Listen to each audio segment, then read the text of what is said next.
Je ne sais pas si vous connaissez Maya Bio. Elle est très connue comme ça là, sur TikTok. Et très présente et populaire dans la communauté ivoirienne. Je vais vous raconter un petit peu l'histoire de cette dame. On vient de m'apprendre qu'elle a été déférée à la Macadon, la présence de la Côte d'Ivoire là-bas. Millions, tous les jours quand je viens, je vous parle des réalités. Vous pensez que c'est parce que je suis jalouse contre X ou contre Y. Ce personnage de Maya Bio, sur les réseaux sociaux, on sait qu'elle a beaucoup d'argent. On sait qu'elle est très aisée. Elle avait sa marque de thé qui marchait bien. Du jour au lendemain, elle s'est levée, elle est allée partir faire le BBL, on a coupé le corps, coupé partout. C'est là que le thé n'a pu commencer à marcher parce qu'il faut un peu être cohérente.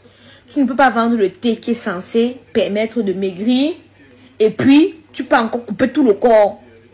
Donc, on aurait compris que ça t'a fait maigrir et que tu enlevais la chair, la surplus. Non, elle est partie couper tout le corps. Elle a pris un triplex. Elle a déménagé, maintenant elle vit dans un triplex. Donc, apparemment, elle était dans une tontine avec les Aputu nationales et autres. Elle a bouffé la tontine de près de 14 millions. Elle n'a pas remboursé. Et d'après les dires, c'est une récidiviste. Donc là, on nous apprend que le procureur s'est dit qu'il est fatigué de ses plaintes, il est fatigué des négociations, il va seulement envoyer devant. Ça me rappelle tous vos influenceuses là, sur les réseaux sociaux qui viennent mentir.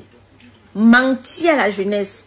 Moi, si on m'aurait dit que Maya Bio n'a pas 3 millions dans son compte, je n'allais pas croire.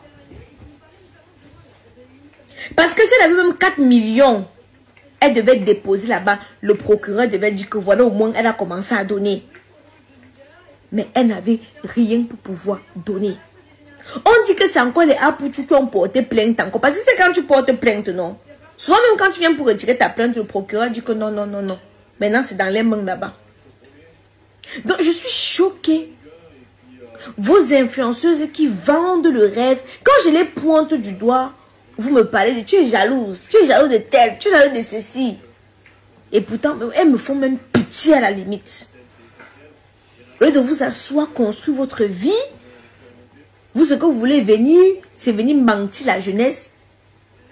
Moi, je trouve ça un peu assez sidérant. Hein. Je dis que ça m'a choqué de savoir que elle n'avait même pas 4 millions qu'elle pouvait donner pour payer sa tête avec.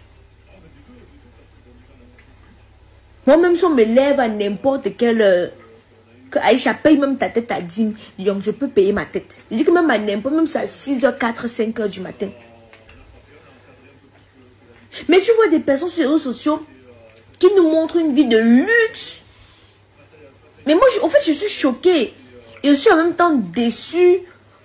Je ne sais pas, les gens ne veulent pas vivre la réalité, quoi. Les gens ne veulent pas faire la part des choses entre les réseaux sociaux et la vie réelle.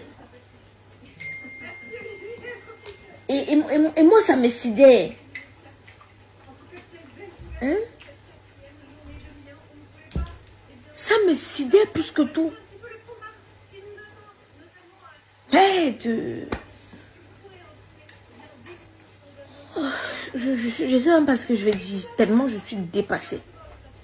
Moi, je préfère moi vivre ma vie. La vraie vie.